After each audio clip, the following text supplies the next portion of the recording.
नमस्ते दोस्तों, आज का हमारा सेशन है राजस्थान जीके। राजस्थान जीके में हम RSS-MB के जो भी आल एग्ज़ाम में आए हुए क्वेश्चन सोल्व कराने जा रहे हैं। तो अभी हमने एक वीडियो डाला था प्रयोगशाला सहायक विज्ञान द्वितीय चरण संयुक्त भर्ती परीक्षा 2022 का।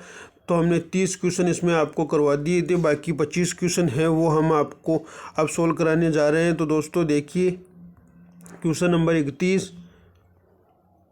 तो दोस्तों क्वेश्चन नंबर 31 है, राजस्थान में थार महोत्सव परंपरागत जल संरक्षण तकनीकी है। तो दोस्तों थार महोत्सव की परंपरागत जल तकनीकी कौन सी थी? टांका। ये दोस्तों टांका से पहले जल को इकट्ठा किया जाता था खड़ीन, बावड़ी और तालाब। ये दोस्तों एक बार कंफ्यूज वाला क्वेश्चन है, क्योंकि इसमें खड़ीन और ये भी परंपरागत जल स्रोत के ही साधन माने जाते हैं। तो आप इसको एक बार देख लेना, ये थोड़ा सा डाउटफुल क्वेश्चन है अभी तक, क्योंकि इसमें रेट भी लगी थी क्वेश्चन के अंदर। अब हम बात करते हैं राजस्थान के कौन से जिले में नर्मदा नहर परियोजना के अंतर्गत शामिल है। तो दोस्तों नर्मदा नहर परियोजना गुजरात से संबंधित है और गुजरात के जालोर और बाड़मेर सबसे नज़दीक है। तो ये जालोर और बाड़मेर में सिंचाई परियोजना उपलब्ध कराती है। अब हम बात करते हैं क्वेश्चन नंबर 33 में दोस्तों सही परियोजना का संबंध है। सही परियोजना का संबंध दोस्तों जोवाई नदी पाली पर है। ये सही परियोजना का संबंध जोवाई बांध से है। दोस्तों जोवाई बांध कहाँ है? पाली के अंदर है। ये भी आप ध्यान रखिए, जोवाई बांध कहाँ है? पाली के अंदर। अब हम बात करते हैं निम्नलिखित में जो कौन सा युग्म सम्मिलित नहीं है। तो दोस्तों ये इंदिरा गांधी नहर की ये लिफ्ट नहरें दे रखी है। आपको बताना है कि किस ज़िले में ये लाभान्वित करती है। तो सबसे पहले हम बात करते हैं कि पन्ना लाल बारूपाल दोस्तों ये बीकानेर और नागौर में करती है। इसे गजनेर लिफ्ट नहर के नाम से भी जाना जाता था। वीर तेजाजी लिफ्ट नहर दोस्तों, तेजाजी लिफ्ट नहर एक ही ज़िले में बीकानेर ज़िले में ही लाभान्वित करती है। बरकतुल्ला खां दोस्तों, बरकतुल्ला खां जैसलमेर के अंदर ही है। ये बरकतुल्ला खां स्टेडियम भी जैसलमेर के अंदर नाम से प्रसिद्ध है। डॉक्टर करणी सिंह, ये करणी सिंह दोस्तों हनुमानगढ़ में नहीं है, ये बीकानेर में है। हनुमानगढ़ के अंदर गुरु जम्बेश्वर एक वो है। तो ये दोस्तों आपका गलत हो जाएगा। अब हम बात करते हैं क्वेश्चन नंबर 35। रोहिला खान राजस्थान के किस ज़िले में है? रोहिला दोस्तों अभी करंट का क्वेश्चन है। रोहिला खान ये यूरेनियम की प्रसिद्ध है। हाल ही में यूरेनियम के सबसे बड़े भंडार रोहिला क्षेत्र सीकर के अंदर मिला है। तो अब हम बात करते हैं दोस्तों राजस्थान के अक्षांशीय विस्तार बताना है। तो दोस्तों राजस्थान का अक्षांशीय विस्तार के बारे में हम आपको बता दें कि राजस्थान की आकृति देखिए एक बार इस तरीके से है। तो राजस्थान का अक्षांशीय विस्तार, तो दोस्तों अक्षांशीय विस्तार 23.5 डिग्री यहाँ से 23.5 डिग्री 3 से ये दोस्तों यहाँ तक 30 डिग्री 12 मिनट तक ये है।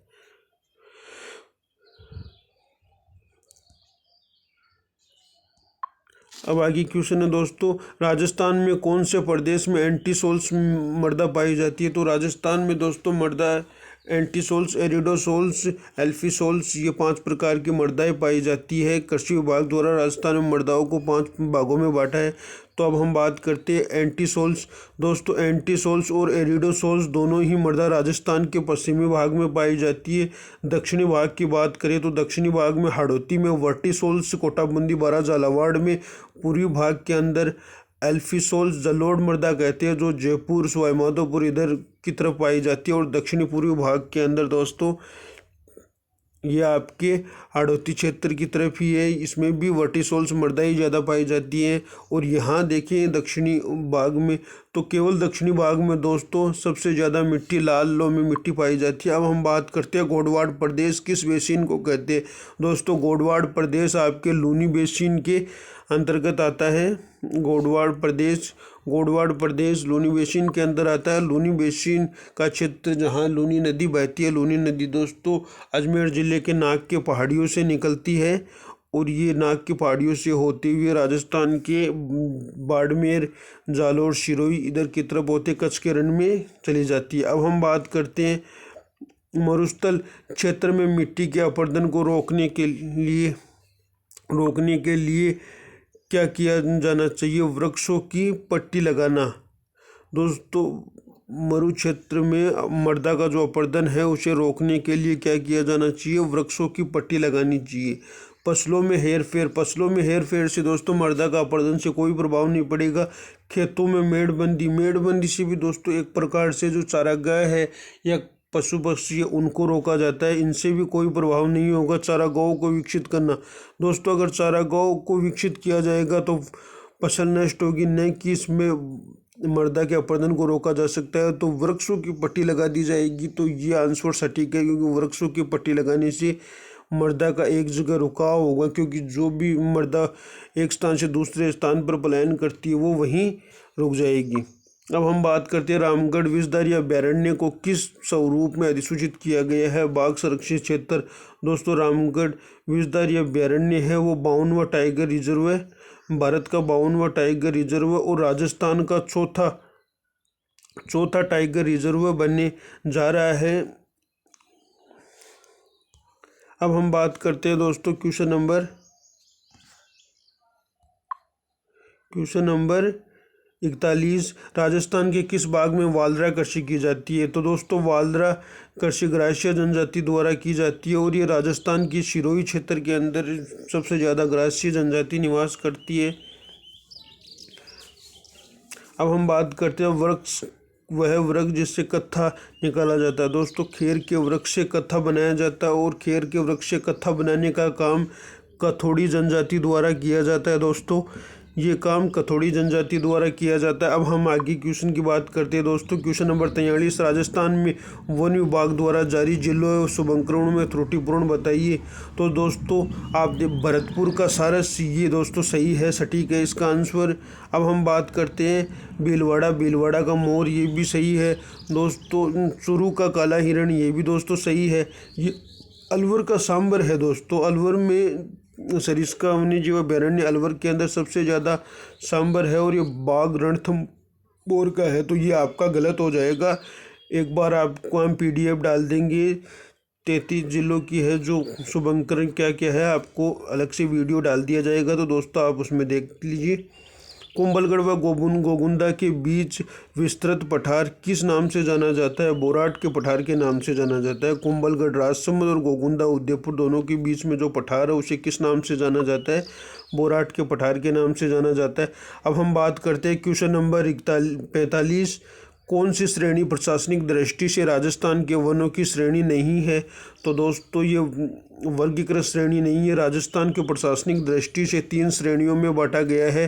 तो दोस्तों 1 नंबर में आपकी सुरक्षित हो जाएगी, 2 नंबर में आरक्षित और 3 नंबर में अवर्गीकृत। अब हम बात करते हैं कौन से वन प्रशासनिक दृष्टि सबसे ज़्यादा है? सबसे ज़्यादा दोस्तों सुरक्षित वन है, जो 56 पॉइंट वर्तमान में 56.41 या 43% के आसपास है। और आरक्षित की बात करें तो दोस्तों आरक्षित 37.11 के आसपास है और अवर्गीकृत दोस्तों 6.25। या याद रखिए, क्योंकि कई बार RSSMB बोर्ड द्वारा पूछा जाता है कि कौन से वन सर्वाधिक है और कौन से वन सबसे कम है। तो दोस्तों सर्वाधिक वन सुरक्षित हो गए, सबसे कम वन अवर्गीकृत वन हो गए। और दोस्तों आरक्षित, इनका एक बार आप इंग्लिश में भी नाम देख लीजिए, क्योंकि सुरक्षित को दोस्तों रक्षित नाम से भी बोला जाता है। अब हम बात करते हैं क्वेश्चन नंबर 46, निम्नलिखित में से कौन सी नदी कामधेनु नदी के नाम से जानी जाती है? तो दोस्तों कामधेनु चंबल नदी को जाना जाता है। चंबल नदी की बात करें हम दोस्तों तो चंबल नदी का उद्गम कहाँ से होता है? ये मध्य प्रदेश के जानापाओ की पहाड़ियों से निकलती है और राजस्थान में ये 84गढ़ चित्तौड़गढ़ से प्रवेश करती हुई कोटा, बूंदी और इधर सवाईमाधोपुर देती हुई सवाईमाधोपुर से आगे धौलपुर और फिर बाद में करौली, धौलपुर, फिर इटावा जिले में यूपी में चली जाती है। अब हम बात करते हैं राजस्थान में लाल व पीली मृदा कहाँ पाई जाती है? तो दोस्तों अब हम बात करते हैं राजस्थान में लाल व पीली मृदा कहाँ पाई जाती है? तो लाल व पीली मृदा दोस्तों सवाईमाधोपुर, इधर सवाईमाधोपुर की तरफ पाई जाती है। सवाईमाधोपुर और राजसमंद के अंदर लाल पीली मिट्टी पाई जाती है। अब हम बात करते हैं इंदिरा गांधी फीडर की। राजस्थान फीडर की लंबाई कितनी है? दोस्तों इंदिरा गांधी नहर की टोटल लंबाई है 649। देखिए इसमें ऑप्शन इस तरीके से दे रखा है कि कुल लंबाई दे रखी है 649, जिसमें राजस्थान फीडर हो गई आपकी 204 और मुख्य नहर की लंबाई कितनी होगी 445। तो दोस्तों ये आप याद रखिए, टोटल 649 और राजस्थान फीडर की 204 और मुख्य नहर की लंबाई 445 को दो भागों में बांटा गया है, एक तो राजस्थान फीडर और एक मुख्य नहर। तो राजस्थान फीडर की लंबाई 204 किलोमीटर दे रखी है और मुख्य नहर की लंबाई 445 किलोमीटर दे रखी है। अब हम बात करते हैं स्वर्णवाही नगर किस नगर का ऐतिहासिक नाम है। तो दोस्तों स्वर्णवाही नगर सिरोही जिले का ऐतिहासिक नाम है। स्वर्णवाही ये प्राचीन नाम है दोस्तों, जब राजा महाराजाओं के काल में इसका स्वर्णवाही के नाम से ही पड़ा। एक स्वर्णवाही नाम का व्यक्ति यहाँ रहता था जिसने अपने राजा का पद संभाला था, इसीलिए इसके नाम पर ये स्वर्णवाही नाम पड़ा।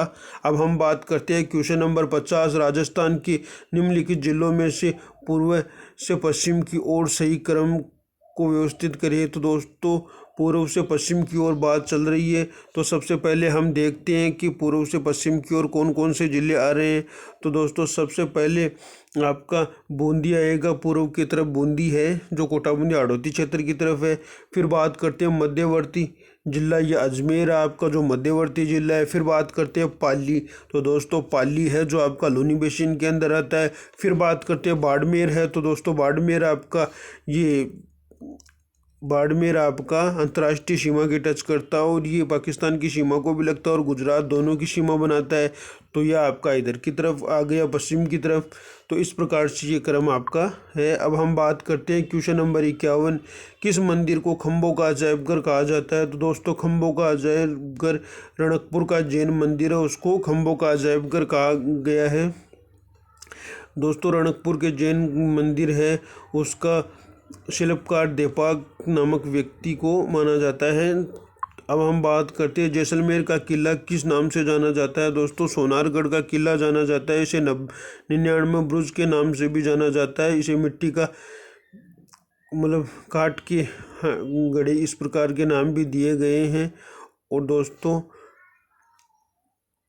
अब हम बात करते हैं पारंपरिक कलाकार मांगीलाल मिस्त्री किस प्रसिद्ध कला के क्षेत्र से संबंधित है। तो दोस्तों मांगीलाल है वो एक प्रकार से मांगीलाल का संबंध दोस्तों कावड़ से है।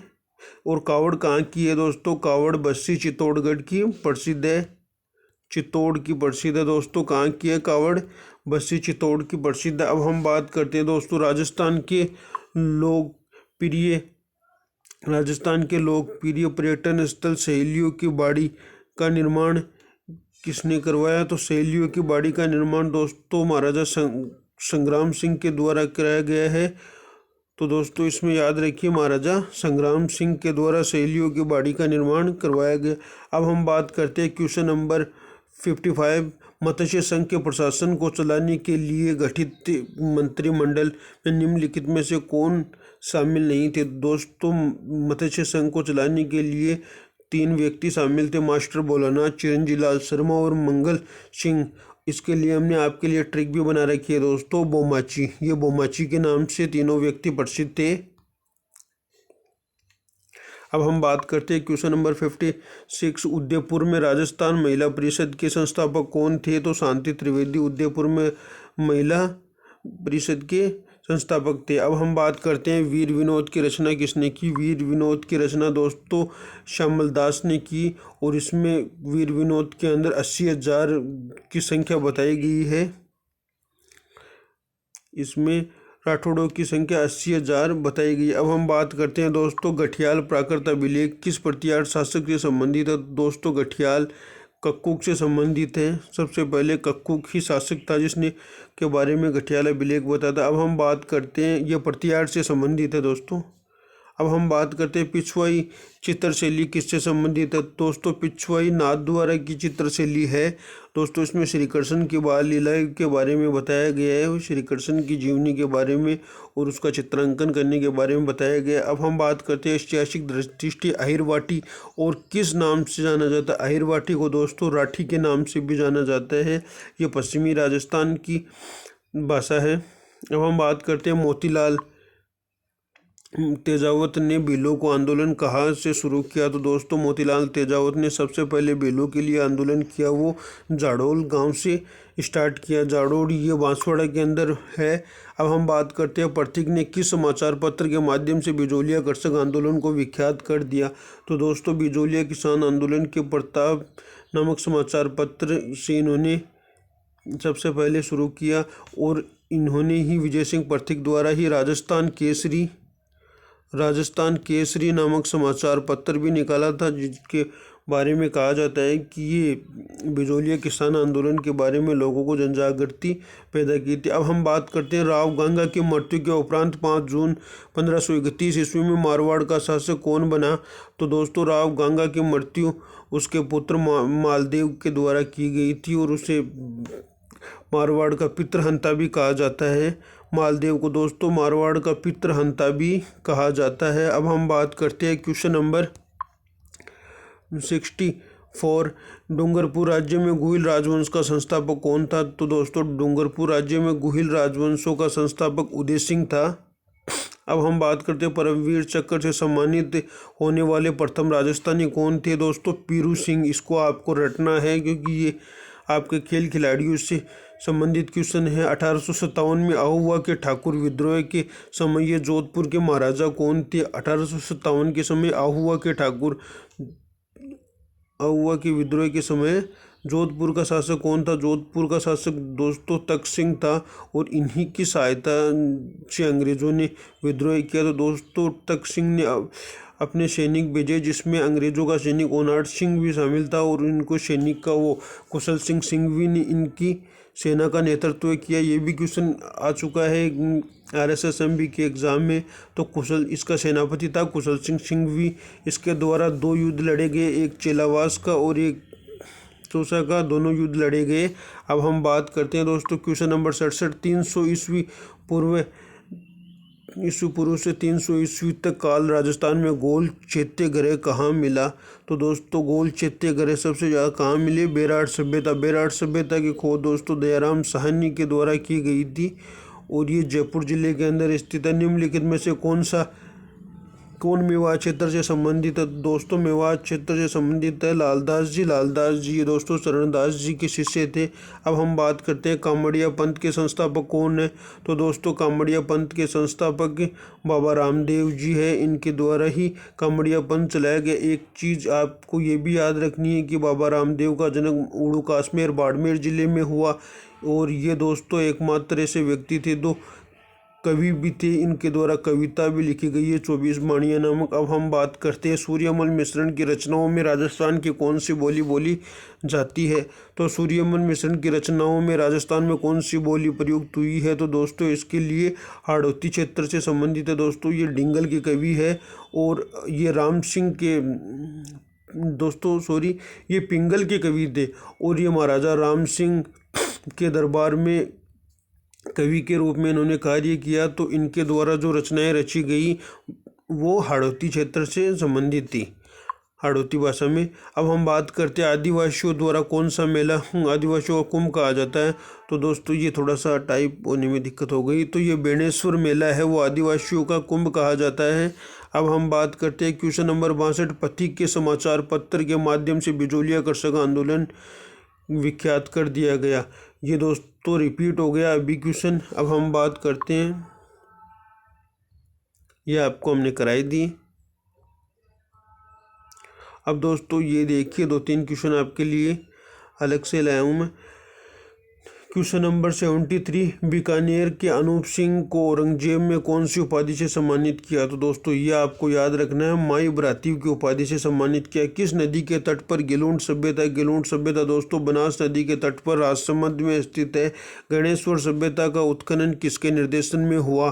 तो दोस्तों गणेश्वर सभ्यता का ये कांतली नदी के किनारे ये RC अग्रवाल और ये नीलरतन बनर्जी के नाम से था। तो इनके द्वारा गणेश्वर सभ्यता का विकास किया गया। तो दोस्तों आज का हमारा सेशन कैसा लगा? तो लाइक एंड सब्सक्राइब कीजिए। आगे हम इसी प्रकार आपको राजस्थान GK की